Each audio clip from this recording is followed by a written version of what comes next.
want to thank everybody again for coming to participate. And in that minute, I'm going to turn this over to Miss Amy Whitfield. So let me go ahead and get her presentation up for us, and then I will politely get my ugly mug off of the screen.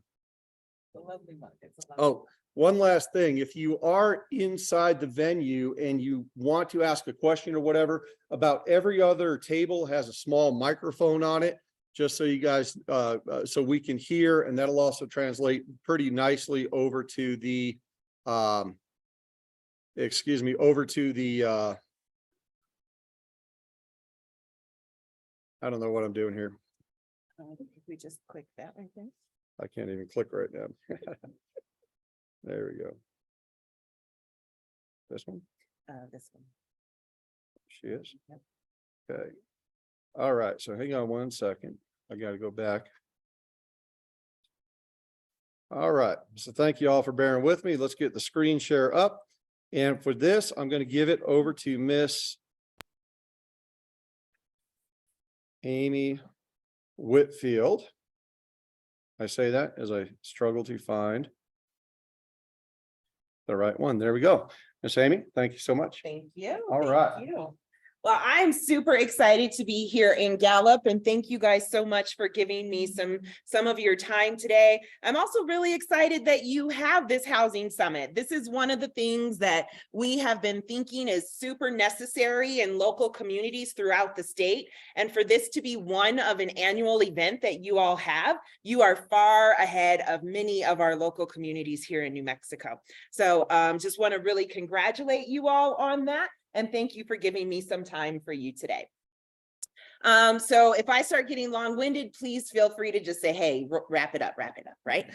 Because I do really love the idea of housing. I really do love how much housing is an important part of New Mexico. And I really do love that we are moving this forward in our state. As we know, housing is, many would say in the middle of a crisis, right? We are all seeing the growth of homelessness. We are all seeing the difficulty that people are having to be housed. And so this is something that I'm really proud to be able to get to participate in. My position was created in November. The governor really thought about, as she was traveling throughout the state campaigning for her second term, what she really saw over and over was just how clear it was that housing and homelessness was becoming a crisis here in New Mexico. And so she really said, we need to make this an initiative of our second administration. And so she appointed me as the Housing and Homelessness Policy Advisor. And she really has given 3 different things that we are going to focus on throughout this administration. Because what we know is that for a really long time, housing has been kind of a funding strategy of the federal government, and then local governments have really had to be the ones to move it forward. And what's really been missing was state involvement. And so our priority is to elevate housing and homelessness into an issue that is state involved. And through that, we're going to strengthen New Mexico's communities. We're going to support New Mexico's people to thrive in safe and affordable housing. And we're really going to focus on prevention and response to homelessness throughout New Mexico. We really need a statewide impact, because what is happening is when one local government does really, really well, that just means the problem is moving to another area. It's not getting solved. And so we're really going to be here to make sure that we're taking a statewide approach to all of this. And so I know today that MFA will really talk to you about statistics. I think one of the great things that we have here in New Mexico is that we have really done a great job of getting the data. We know what's missing. We know what we need to do. There's very few local communities who don't know what the problem is in their area. And there's very few in our state that don't know what the problem is for our state. We know how many units we need. We know how many people are experiencing homelessness. We know how many people are having issues with buying houses. And so we don't really need more data. We need strategies. We need implementation. We need to really look at what is the state of housing, but why is it like that, right? Just because we know there's a problem doesn't mean that we're really focusing on that why. And so these are just some of the things that we have been talking about across the nation, right? There is a shortage of affordable housing. And when we say affordable housing, we are talking about people spending 30% of their income on where they live. There's a shortage of that. But there's also just a shortage of housing in general, particularly in the West states. There's just a shortage of housing in general. For many of us, we're not able to move on to the next steps, right? That you kind of have this dream in your head about how life is going to go. You're going to get a good job. You're going to build your career. You're going to buy a house and raise your family in it. You're going to move to a bigger house. We're not having the ability to move to those next steps. Inflation has caused an increase in rents. Inflation has caused an increase in housing prices. Interest rates are making it almost impossible for people who really have good jobs and great careers are still having a huge problem getting housing, making that American dream come true.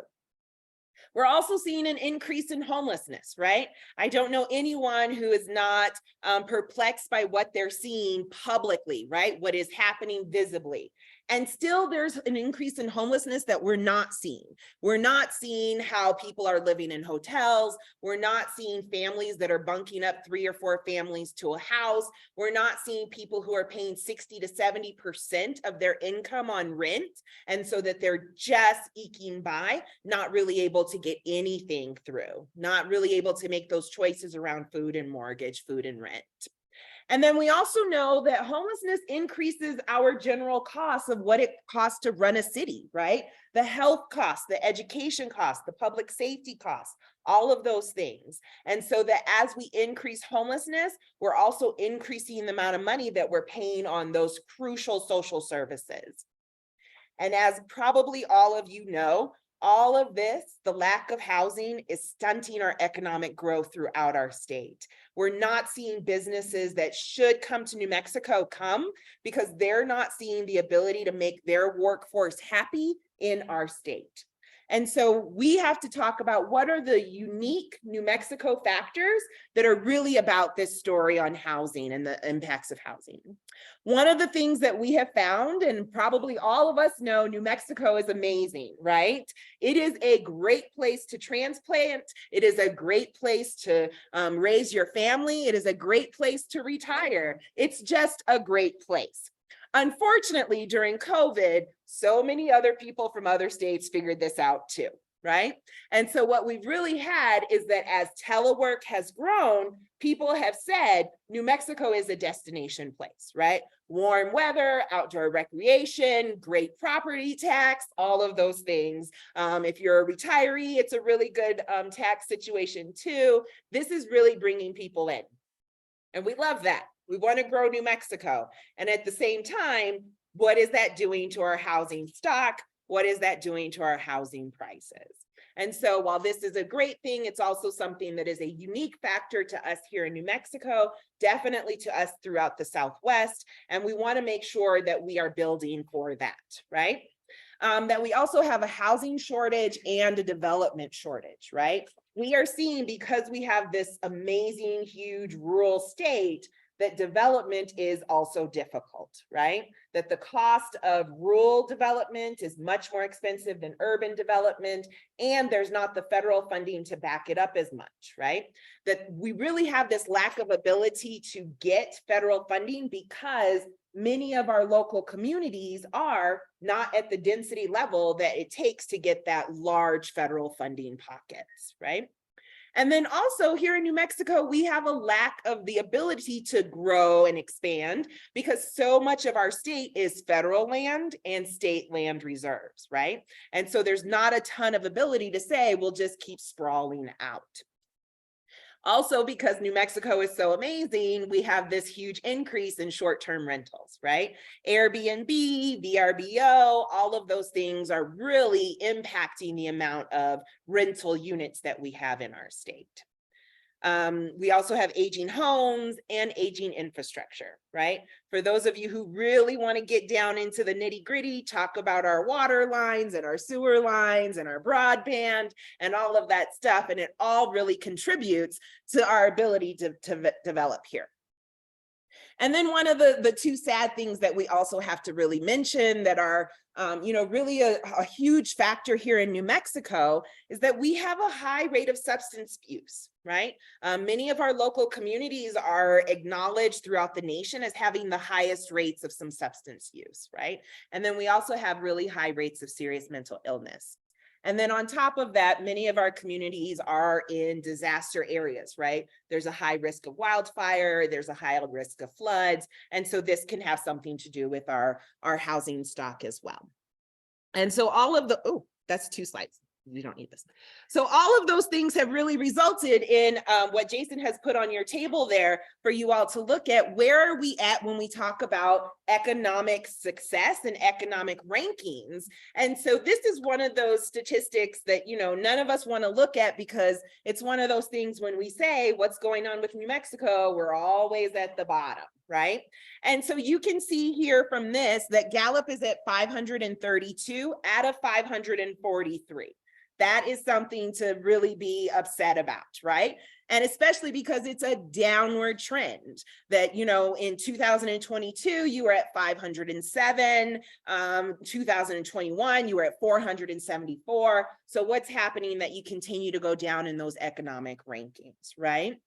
But don't feel alone. I think you can see this is just the last page of that handout that I took of the rankings. And so you'll see that Las Vegas, New Mexico is also on there. Portales, New Mexico is on there. Espanola, New Mexico is on there, right? And so that New Mexico as a whole is continuing to go down in the economic rankings. And so this is something that statewide we really need to be looking at, right? What is happening?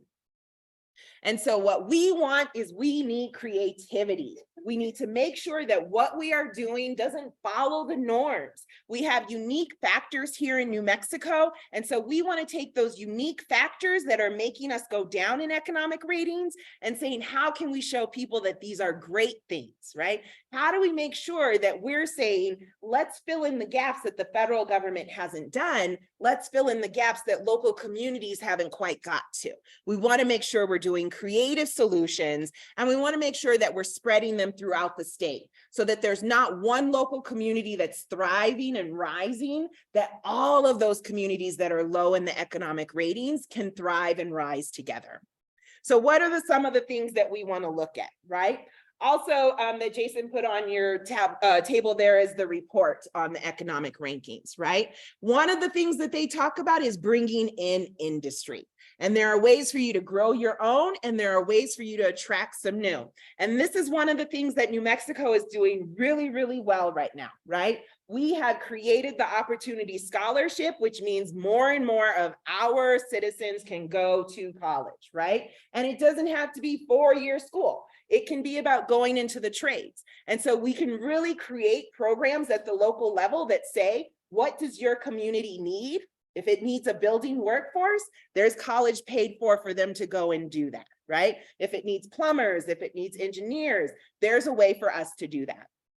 The other thing that we've really done is really created high raises for people in public service industries. And so we're really encouraging people to be that source, to be those folks that are in our communities and community involved. And so we are giving the best raises in this Southwest region to teachers, to law enforcement, to nurses, to community health workers. And this is really going to grow our communities. And so we're really thriving and will thrive in the ways that we can create creative solutions to have industry come into our local communities.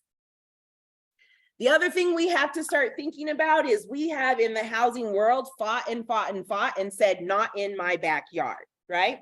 But what we really want to do is we want to start convincing people, yes, in my backyard, right? We need to talk about how affordable housing is economic development, right?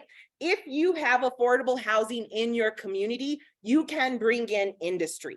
If you have affordable housing in your community, you can keep the wonderful brain children that you have here and millennials that you have here, you can keep them in your community. And not only that, there's this image in our head when we say affordable housing that what we're really thinking about is people who are on drugs, people who don't have any money. Actually, what affordable housing is just spending 30% of your income on your rent or your mortgage, right? People who are living in affordable housing, they still spend money in your local stores. They still send their kids to your local schools. They are part of your economic resources. And so we really want to make sure that we have economic development through affordable housing. It is a way for us to bring in industry, and it's also a way for us to keep those folks in our communities that serve our communities.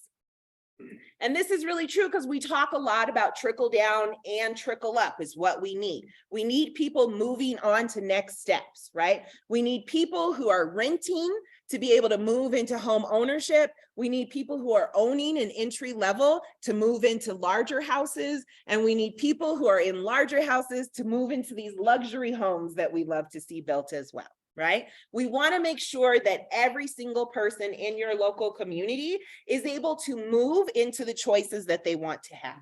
And we want to create homes of choice instead of homes of need. I have been thinking a lot about my own personal journey into home ownership, right? And it did not start by me saying, I'm getting out of my mama's house and I'm going to go buy my own house, right? That wasn't the step. The step was, I'm leaving, I'm going to college. While I'm in college, I'm protected in dorms. Over the summers, I had jobs where they had housing attached to them. I was a big camp worker during the summers, right? Then after that, I got to move in with my sister so that when it was like, oh, I'm not going to make the rent today, it was pretty easy to ask my sister, can you cover it today? Right? Then I learned this is how you budget your money. This is how you save. This is how you really, make sure that you can pay rent and utilities. And then that's when I moved in with friends, right? And then those friends, even though they were constantly saying, hey, let's go out and have drinks, they also gave me the ability to save some money, right? And then all of that ended up into friends also telling me, hey, you can go over here and get some down payment assistance, or you can go over here and get a loan where you put in money and then they match it. They really connected me with different opportunities and programs that turned into me buying a home. And now I'm sitting in a home waiting for, when am I going to move into that next size home, right? And so we have to find creative solutions that give people choices.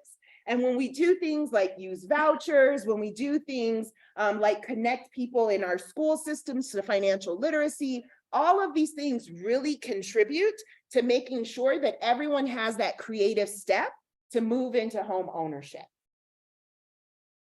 The other thing is we want to focus on the return on investment. We're spending a lot of money on things and not understanding exactly what it gets us.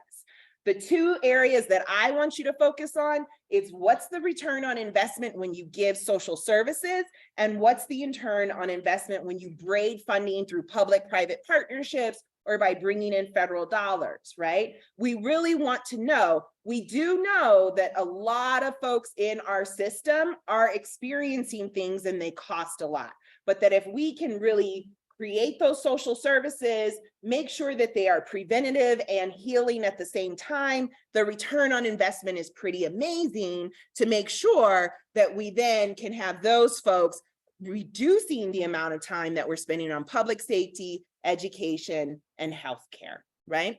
We also want to make sure that we're braiding in funding. My favorite thing to say is let's spend federal dollars first, right? We want to make sure that every program that we have has some sort of federal match. We want to make sure that we're getting Medicaid dollars into our healthcare system. We want to get US education dollars into our education system. We want to make sure that the feds spend as much money as in New Mexico as possible. And so those are all the things that we need just to be creative, just to approach this housing crisis in a way that says, yes, of course we can do this, right? So success takes action, but what it also takes is supporters. And this is where you guys are already ahead of the game, right? To have a housing summit that you're doing annually really means that you've got supporters. It means that you've got local community support. It means that you know the problem and you're ready to move forward. And so I thank you so much for giving me some time with you guys today. I really value what you're up to, and I hope that I can be involved in some of your success. Thank you.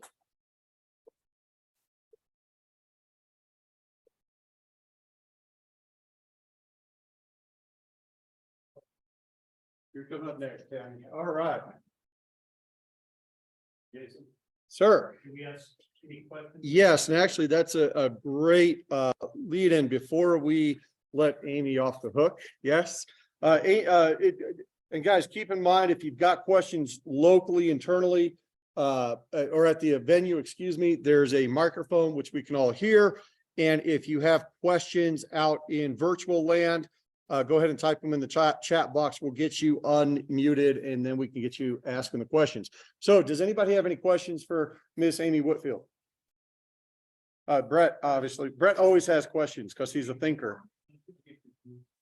Don't have to press the button. No, it should be blinking green. All right. Yeah, Amy, thank you for coming to Gallup. I'm just curious, and I don't know if you can answer this or not, but on the top 10 micropolitan areas in 2023, obviously no communities in New Mexico are on that list. We have a lot on the lower side of the weakest. I can see Espanola, Portales, Las Vegas, and fortunately, we're not in that 10, but we're awful close into that 10. So can you have any idea what these top performer communities, what they do differently? And I know this is economic related, but in New Mexico, we spend a lot of money on education. And I've been fortunate, one of my children works at Sandia Labs. But if it wasn't for that job, he would have been out of here.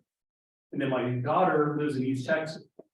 So we spend all this money on education, we train our students, our children, and then they leave the state because we have no jobs. So I'm just trying to find the answers. Are these top 10, do they do something differently? Instead of trying to reinvent the wheel, what do they do right that maybe New Mexico can learn from? Yes. So I'll tell you a story. Number 10 is Dixon, North Dakota. I went to high school in North Dakota. Right? Well, Holland, North Dakota, Holland Eagles, because they won't hear everyone. Thank you very much. So school in North Dakota, and I can tell you in 1995, when I graduated from high school, my town started to die, right? And the reason it started to die is because the two industries in the town were a sawmill and an ethanol plant. And so when I left for high school, I literally saw the two classes after me go really, really down. And then the high school closed, right? And that town died. And then 5 years later, another industry came in. Now they found oil and gas, and that was very lucky for them. But they came in, and now they are much higher on the micropolitan scale. Dixon, North Dakota is very close to the town I grew up, and it's now number 10 on the success, right? And so it's really about making sure that you bring an industry in that can really be that primary industry. And so again, one of the problems that we have when we're talking about housing is how are we even going to bring industry in when they don't have a workforce and they don't have housing for a workforce that they even bring in? And so one of the great things about us spending money on education is that, yeah, we are having a huge brain drain here in New Mexico right now. But what we also have is people we can bring back. So that when we are talking to industry, and this is what you all will do as your local county governments and local supporters, is that when you talk to industry, you can say exactly what you just said. I have a daughter in East Texas, and wouldn't it be great if she moved back here and raised her grandkids around me, right? And you really have the ability to say, we've educated this many of our high schoolers who could come back and work. We have this many of our high schoolers who are ready to go to college and learn. Or we have this many of our high schoolers who are ready to learn the trade right now if you're ready to go. And so it really is about bringing in an industry that can be your primary industry and really be about job growth. Thank you. All right. Any other questions for Miss Amy? No? All right. So, ladies and gentlemen, Amy, great presentation on what what we need to do to bring some this statewide issue is what we're seeing with housing. And